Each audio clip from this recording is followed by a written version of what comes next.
Bem-vindo, bem-vinda. Dando sequência à série A Informação de $1 Milhão, vou iniciar a conversa de hoje com duas perguntas. Você se preocupa com o mundo em que seus descendentes viverão no futuro? Você acha que eles poderão emigrar para outro planeta num futuro mais distante? Se você deseja que eles vivam bem aqui mesmo na Terra, atente para as perspectivas que levantei em 15 anos de estudos e junte-se a mim para começarmos a buscar a reversão dessas perspectivas. O assunto de hoje é a sequência do meu primeiro vídeo, onde numa abordagem lógica revelei a causa principal do aquecimento global e comentarei alguns desdobramentos do excesso populacional no mundo e também sobre o futuro da floresta amazônica.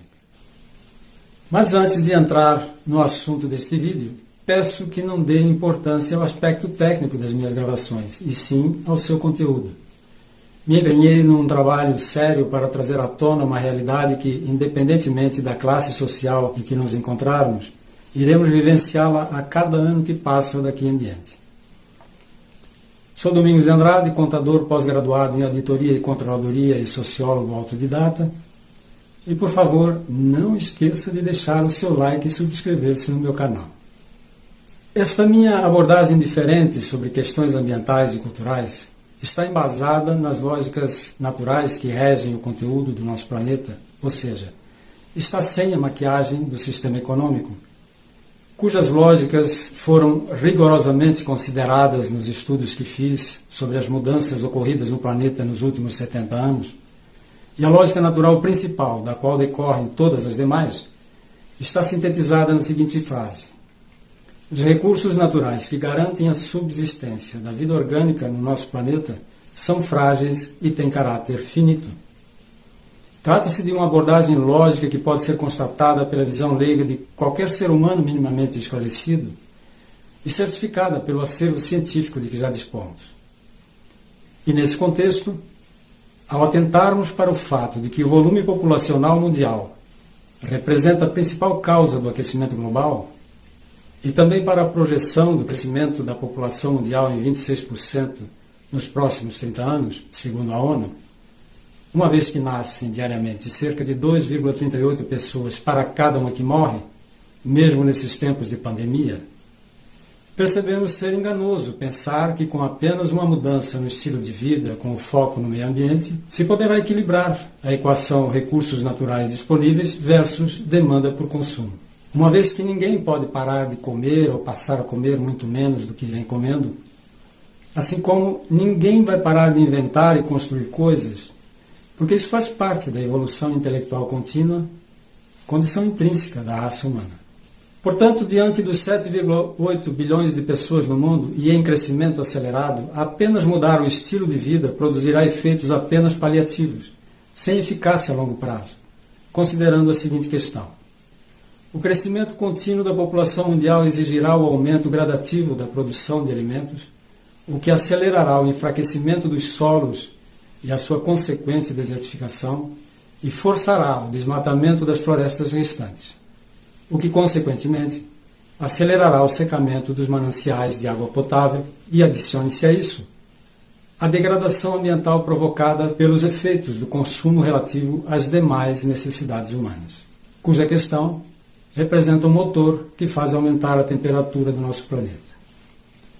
Portanto, essa realidade nos leva a entender a necessidade urgente da implementação de uma medida para reduzir o contingente populacional mundial, que seria a concepção de apenas um filho ou filha por casal, ou pelo menos fazer com que a população pare de crescer, que pressupõe estabelecer a concepção de no máximo 2 filhos por casal.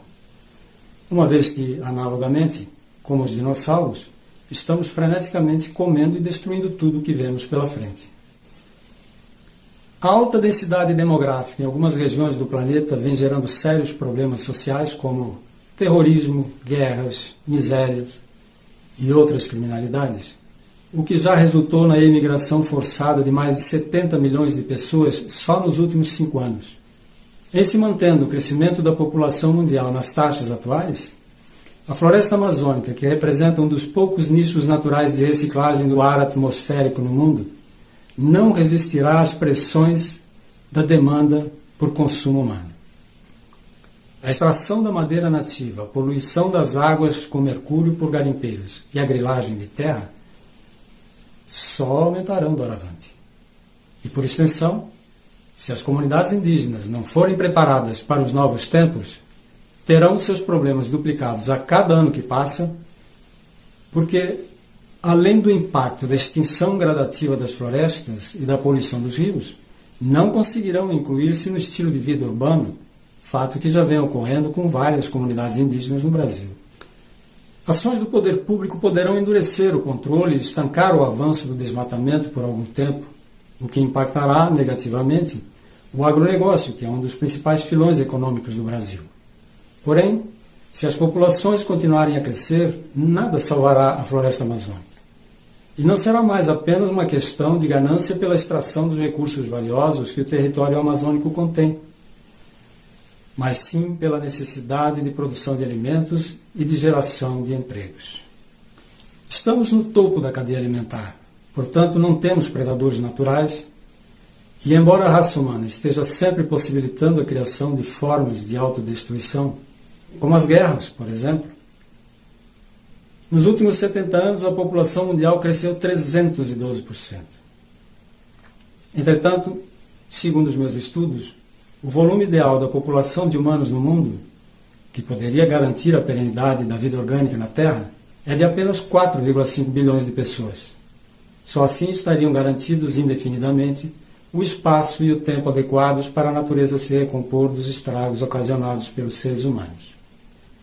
Estamos fascinados com as maravilhas geradas pelo avanço das tecnologias, embora também preocupados com a gradativa perda da privacidade, mas nada disso terá importância quando começar a faltar água e alimentos. Se a população mundial continuar crescendo, a fome e a sede se constituirão nas piores catástrofes a serem vividas pela humanidade num futuro não muito distante, fato que nenhuma tecnologia no mundo será capaz de evitar. O que representaria a maior decepção para o Criador ou criadores desta maravilha chamada planeta Terra. Meu caro ou minha cara viewer, espero que tenhas apreciado o meu enfoque sobre questões ambientais e que faças o seu comentário e questionamentos. E no próximo vídeo vou comentar as possíveis razões da omissão das autoridades, empresários e ambientalistas em relação ao excesso populacional no mundo como a causa principal do aquecimento global e fazer uma introdução sobre a nova cultura que estamos vivenciando neste século, a qual eu chamo de paliativismo.